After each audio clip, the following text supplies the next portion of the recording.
Welcome to Satya kitchen. ఈరోజు నేను mutton curry చేయబోతున్నాను. ఈ మటన్ కర్రీ జొన్న రొట్టె, రాగి సంగటి, పులావ్, బిర్యానీ, వైట్ రైస్ దేనిలోకైనా చాలా చాలా బాగుంటుంది. మరి ఈ రెసిపీని ఎలా తయారు చేసుకోవాలో ఇప్పుడు చూద్దాం. ఇందుకోసం నేను 1/2 kg మటన్ని తీసుకొని 2 సార్లు బాగా శుభ్రంగా కడిగి పెట్టుకున్నాను. కడిగినటువంటి ఈ మటన్ని కుక్కర్లో వేసుకోవాలి. నేను చెప్పే ఈ మెథడ్లో మటన్ కర్రీ చేస్తే ఎలాంటి ముదురు మటన్ అయినా సరే ఉడికిపోతుందండి. 20 నిమిషాలు టైం చాలు మనకి.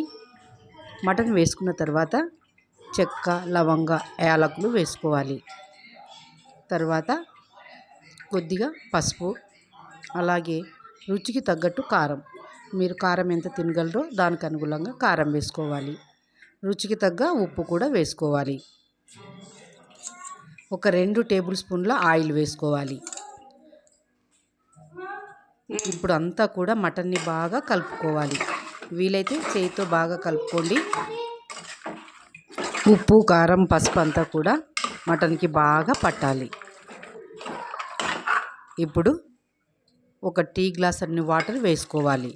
మనకు మటన్ ఉడికేటప్పుడు వాటర్ రిలీజ్ అవుతుంది కాబట్టి చిన్న గ్లాస్ సరిపోతుంది. 1/2 kgకి నీళ్లు వేసుకున్న తర్వాత ఒకసారి బాగా కలుపుకోవాలి. ఇప్పుడు కుక్కర్ మూత పెట్టి ఒక 5 విజిల్స్ రానివ్వాలి.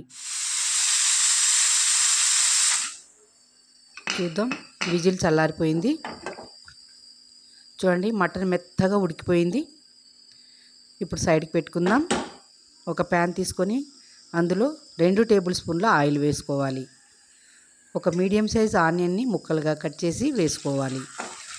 ఈ ఆనియన్ బాగా ఎర్రగా వేయించుకోవాలి. కలుపుకుంటూ బాగా వేయించుకోవాలి. చూడండి, ఆనియన్స్ ఎర్రగా వేగిపోయినాయి. ఇప్పుడు ఫ్రెష్ అల్లం వెల్లుల్లి పేస్ట్ వేసుకుందాం.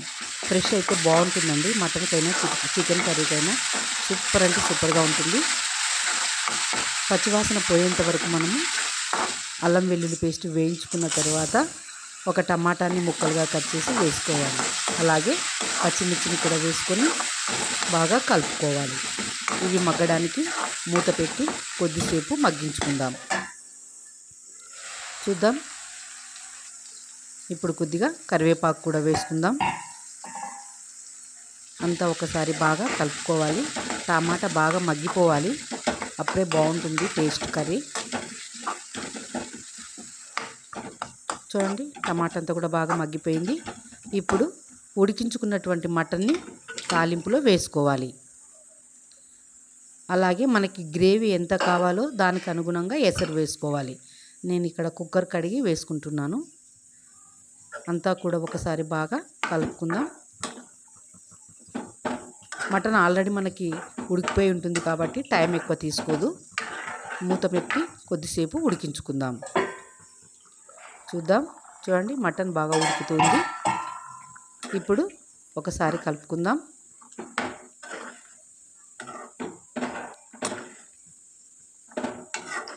వంట సింపుల్గా అయిపోతుందండి. టేస్ట్ కూడా చాలా బాగుంటుంది. ఇప్పుడు ఒక స్పూన్ ధనియా పౌడరు, తర్వాత మటన్ మసాలా ఒక స్పూన్ వేసుకుందాం. మటన్ మసాలా లేకపోతే గరం మసాలా వేసుకోండి, బాగుంటుంది. ఇవి మగ్గడానికి మూత పెట్టి ఒక 2 నిమిషాలు ఉడికించుకుందాం. చూద్దాం, ఇప్పుడు కొద్దిగా ఎండు కొబ్బరి పౌడర్ కూడా వేసుకుందాం.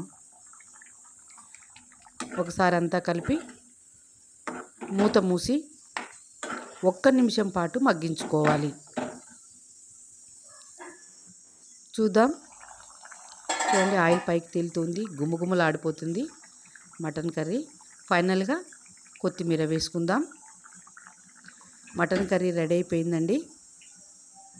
స్టవ్ ఆఫ్ చేసుకుందాం. మీకు ఈ రెసిపీ నచ్చినట్లయితే లైక్ చేయండి, షేర్ చేయండి, కామెంట్ చేయండి. ఫ్రెండ్స్కి, రిలేటివ్స్కి కూడా షేర్ చేయండి.